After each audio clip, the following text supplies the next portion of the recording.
Hello all, my name is Ty Douglas and today I'll be presenting my UMGC Unit 6 assignment on my theoretical employ as a cybersecurity professional who's been tasked to give my opinion on the fragility of two client communications networks, namely a dense circular interconnected network called Network 2 along with its companion, a sprawling branch-like tree network which radiates from linear reference points called Network 3. In analyzing the fragility of these networks, starting with Network 2, we can gauge its structural integrity based on how well it can maintain functional communications channels in the event that any of the links within its 96 relational node pipelines fail. Because the network itself represents a closed-loop topology with incredibly low maximum betweenness figures peaking at a mere 25%, the lateral risk of network failures due to faulty links anywhere within its chain of connections is extremely low,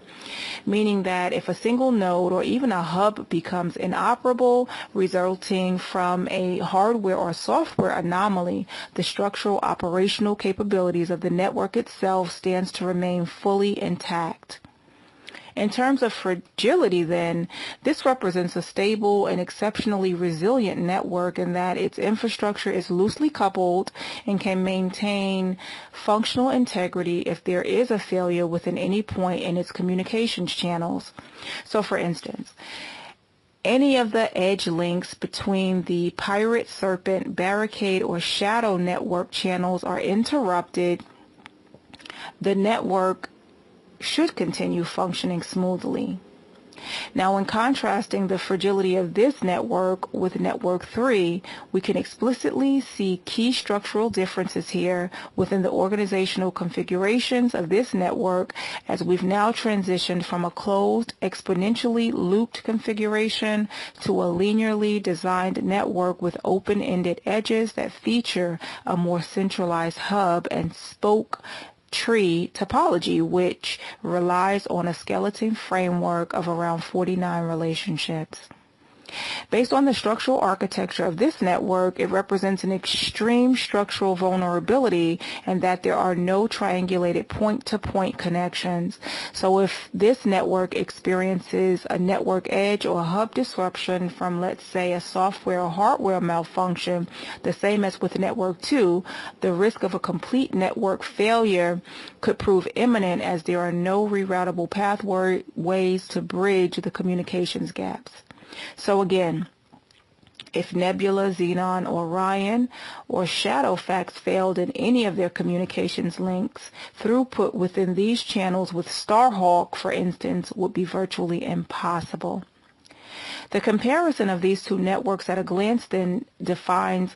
Client 2 network as a heavily dense, quantumly entangled web of triangulated nodes representing a loosely coupled distributed system with an array of edge pipelines where the operational state of every node is deeply woven into the state of its neighbors, serving to make it a more robust and resilient network boasting very low fragility, while Client 3 network boasts a dendritic classical domino chain design featuring a highly centralized singular hub of nodes geared towards passing information between its edges in a less fail-safe way, as each node within the chain is arranged in clean, predictable lines. And if one link within the line fails, the chain itself is broken and the communication ceases, making it a highly fragile, unstable network. Further, the node Nebula holds a massive betweenness centrality score of 0.72 or 72%, acting as an absolute gatekeeper for the entire organizational network. If Nebula's device goes down, or if a critical secondary branch hub like the Quantum goes offline, the network instantly fractures into completely isolated data islands where messages will completely fail to get through the periphery and the entire organization is compromised in one fell swoop.